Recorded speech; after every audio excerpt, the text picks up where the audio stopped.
বিজেপির ভোট চায়, বাম ভোট চায় বিজেপি, টার্গেট বাম ভোট। কিন্তু হ্যাঁ, তৃণমূল কংগ্রেসেরও সংখ্যাগরিষ্ঠ ভোট গেছে বিজেপিতে, এটা দাবি। কিন্তু আমি যদি হিসেবে বলি তাহলে হিন্দু ভোট, সেই হিন্দু ভোটও কিন্তু বিজেপিতে অনেকটাই গেছে 2021-এর বিধানসভা নির্বাচনে। তার মানে থাবা তো সব জায়গাতেই বসাচ্ছে বিজেপি, সেইটা রুখতে কি ব্যবস্থা? দেখুন, আমার আগে যে দুজন বক্তা বলেছেন দুটো রাজনৈতিক দলে, আমি তাদের বেসিক কথাটার সাথে এগ্রি করছি যে ভোট কোনো কারুর কেনা নয়, কোনো দলের ভোট কেনা হয় একদম। না। মানুষ নিজের পছন্দের মতো কখনো এ দলকে সিলেক্ট করতে পারে, কখনো বি দল, কখনো সি দল। তাদের পছন্দ, তাদের দাবি দেওয়া, ম্যানিফেস্টো, ভালো লাগা, খারাপ লাগা, অনেক ক্যান্ডিডেট পছন্দ অপছন্দ।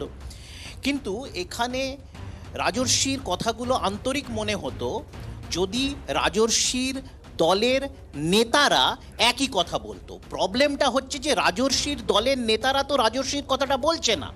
তার নেতা এখানে নিশীথ প্রামাণিক বা সুকান্ত মজুমদার বা শুভেন্দু অধিকারী বা দিলীপ ঘোষ, এরা তো বারবার এই বামেদের ভোট দিলে ভোটটা নষ্ট হবে, সুতরাং তৃণমূলকে হারাতে গেলে বিজেপিকেই মানুষকে সিলেক্ট করতে হবে, এই কথাগুলো তো তাদের মুখে। এবং এটার পেছনে একটা ফ্যালাসি কিরকম, আমরা আমাদের যে সংবিধান, আমরা ভারতের নাগরিক হিসেবে নিজেদেরকে যে গণতন্ত্র দিয়েছি, যে সংবিধান দিয়েছি, সেটা বহুদলীয় গণতন্ত্র দিয়েছি। আমরা দুদলীয় গণতন্ত্র দিইনি যেরকম ইংল্যান্ডে বা আমেরিকাতে আছে। কিন্তু এখানে বিজেপি প্রধান বিরোধী দল, তারা চাইবে যে তৃণমূলকে হারাতে হলে কংগ্রেস সিপিএম এর ভোটটা আমাদের দরকার। এখানে বললাম তো অনেকগুলো ফ্যালাসি আছে। একটা হচ্ছে এই কথাটা বিজেপির লোকেরাই বলছে, তাদের নেতারাই বলছে। আমরা দেখেছি সুকান্ত মজুমদার বলতে যে আমাদের নবান্ন অভিযানে সিপিএম কে আহ্বান করেছে, উনি আমাদের নবান্ন অভিযান কথাটা নিজেই বলেছেন। একদম। শুভেন্দু অধিকারী বারবার বলেছে। এবার এখানে নিশীথ প্রামাণিকের হিপোক্রেসিটা কোথায়? নিশীথ প্রামাণিক এখন তো উনি ভোটের প্রার্থী, যদি জেতেন, যে যদির কথা হচ্ছে, কিন্তু এখন তো উনি একজন নির্বাচিত সাংসদ। তো উনি সাংসদ হয়ে গেলে কি কি করবেন বলছেন, এখন তো উনি বর্তমানে সাংসদ। তাহলে যদি উনি এরকম কোথাও কোথাও দেখে থাকেন তাহলে তার ব্যবস্থা নেননি কেন? এই যে হিপোক্রেসি, আমি আবার বলছি তো, তাহলে প্রথম কথা তো সিপিএম এর পার্টি অফিস আমার যতটা জানা আছে, যদি মানুষ পরিবর্তন করতে চায় সিপিএম এর ক্ষমতা নেই সেটাকে নস্যাৎ করার। এবং নিশীথ প্রামাণিক পার্টির লোকেরাই তো সিপিএম এর পার্টি দখল করেছে। আর উনি এখন কেন ব্যবস্থা নেন? উনি তো এখন সাংসদ, উনি তো বিদায়ী সাংসদ। বিজেপি কেন বলবে না অশোকদা? কংগ্রেসের কি আছে লোকসভায়, এখান থেকে তৃণমূলের আছে, কিন্তু এদিকে সিপিআইএম এর কি আছে? কেন বলবে না বিজেপি যে ভোটটা বিজেপিকেই দেওয়া হোক তৃণমূলকে হারাতে গেলে? বিজেপি কেন বলবে? বিজেপির বলার নৈতিক জায়গাটাই নেই। কেন? কারণটা হচ্ছে বিজেপি একটা দিকে রয়েছে, ব্যারিকেডের একদিকে বিজেপি, সংঘ পরিবার, আরএসএস এবং তাদের সাঙ্গবাঙ্গ যারা ইলেকট্রাল বন্ড থেকে চুরি করে মানুষের টাকা লুটেছে। অন্যদিকে কারা রয়েছে? অন্যদিকে রয়েছে কংগ্রেস, অন্যদিকে রয়েছে বামপন্থী দলগুলো, অন্যদিকে রয়েছে আরজেডি। মানুষ দেখছে তাদের শুনুন না বলতে দিন না। অন্যদিকে রয়েছে ডিএমকে, অন্যদিকে রয়েছে এনসিপি, অন্যদিকে রয়েছে আপ। আমি এ রাজ্যের কথা বলছি। না এই পুরোটাই তো ভাবতো, এটা রাজ্যের পঞ্চায়েত নির্বাচন হচ্ছে নাকি? পশ্চিমবঙ্গের পঞ্চায়েত নির্বাচন তো নয়, দেশের লোকসভা নির্বাচন। দেশের লোকসভা নির্বাচন হচ্ছে, তাই বিজেপি বলছে মোদি মোদি মোদিকে যেতে হবে। মোদি বলতে পারেন, চাঁদ বলতে পারেন, সূর্য বলতে পারেন, আমার দেখার দরকার নেই। ঠিক আছে, আমি বলতে চাইছি একদিকে বিজেপি ব্লক আর একদিকে ইন্ডিয়া ব্লক। এখন এই ইন্ডিয়া ব্লকে তৃণমূল নেই, ওপর যাচ্ছে।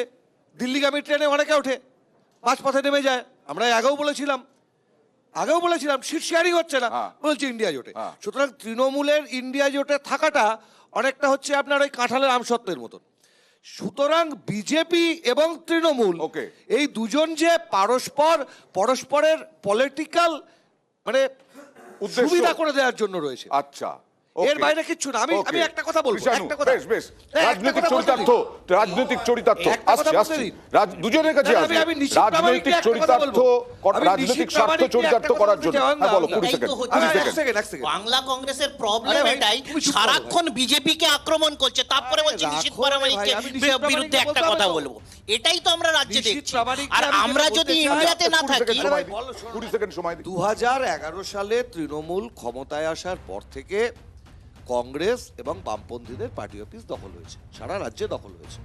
এইটা নতুন কোনো ইতিহাস নয়। বেশ, okay. সেই দখলের নেতৃত্ব তো এই নিশীথ প্রামাণিকের মতো লোকগুলোই দিয়েছিল। তখন তৃণমূলে আজকে ছিলেন। সাধু হয়ে গেল নাকি? তখন তৃণমূলে ছিল। আরে 5 বছরে হ্যাঁ। নিশীথ প্রামাণিক Okay, কোচবিহারের জন্য আমি কি করেছেন রাজনৈতিক আগে সেটা বিশ্লেষকের বলুন। কাছে আসবো, তবে আমি একে রাজস্বীকে বলবো, রাজনৈতিক স্বার্থ চরিতার্থ করার জন্য দুটো দলই নাকি দুদলকে সাহায্য করছে, আর দুদলকে যদি সাহায্য না করে তাহলে ঠিকই তো এই যে সিপিআইএম বা কংগ্রেস প্রশ্ন তুলছে যে নিশীথ প্রামাণিকের দিয়েই তো এইগুলো দখল হয়েছিল এই পার্টি অফিসগুলো। 1 নম্বর কথা, কংগ্রেসের পার্টি অফিস তৃণমূলের আগে কমিউনিস্ট পার্টি দখল করেছিল, গোটা বিশ্ব সংসারে সবাই জানে। 2018 সালের খবরের কাগজের পাতাগুলো উল্টে দেখে নিন, নির্বাচনে ভারতীয় জনতা পার্টি জেতার পরে সিপিএম এর কতগুলো পার্টি অফিস আবার সিপিএম এর লোকেরা গিয়ে খুলতে পেরেছিল, আচ্ছা। আমাদেরকে হ্যান্ড ওভার করতে হয়নি, আচ্ছা। নিজেরাই খুলতে পেরেছিল। অয়নদা, আমি আপনার সময় বলিনি, আমি আপনার সময় বলিনি, ঠিক আছে, নিজেদের হিম্মতে, অসত্য বললে বলতে হবে, ঠিক আছে, দাঁড়ান। অসত্য বললে বলতে হবে। হ্যাঁ, ঠিক আছে। পশ্চিমবঙ্গ বায়রন বিশ্বাস মডেল, সাগরদিঘি মডেল দেখতে পেয়ে গেছে, কারণ সিপিএম কংগ্রেসকে যৌথভাবে ভোট দিলে পরে তারপর সেটা যেন তেন প্রকারণে আবার তৃণমূলেই চলে যাচ্ছে।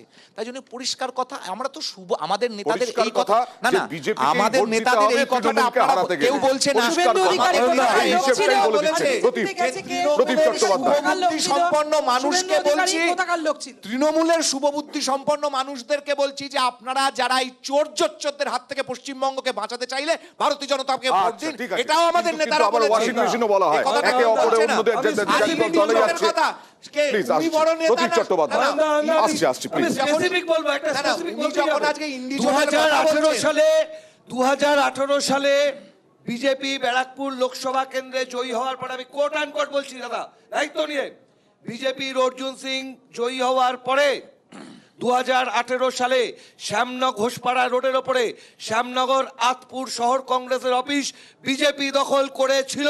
কংগ্রেস বাজে কর্মীরা কথা বলে বলে লাভ লাভ নেই। নেই। কংগ্রেসের ওকে, ওকে, কংগ্রেস নেই, বেশ, তাই- এখানে আমি বাম একটা ভোট লাইন শুধু রামে আপনাকে এই বলে দিই। প্রশ্নটাই উনি যে উঠছে। ইন্ডিজোটের Please, এত কথা okay. বল, আমি একটা কথা আমার বলছি। সময় খুব কম। ইন্ডিজোটের কথা প্রদীপ বলছেন তো? চট্টোপাধ্যায়। তাহলে গতকালকে আমি যেটা প্রশ্ন ইন্ডিজোটে করেছিলাম, ছিলেন কি করে? বামেদের সোনিয়া এমন গান্ধীর কি সাথে উন্নতি তৃণমূলের হয়েছে এর নেতারা যাতে বাম ভোট, যেটা আমরা দেখালাম সংখ্যা তত্ত্বের বিচারে, সেইটা ফিরে আসবে বামের দিকে?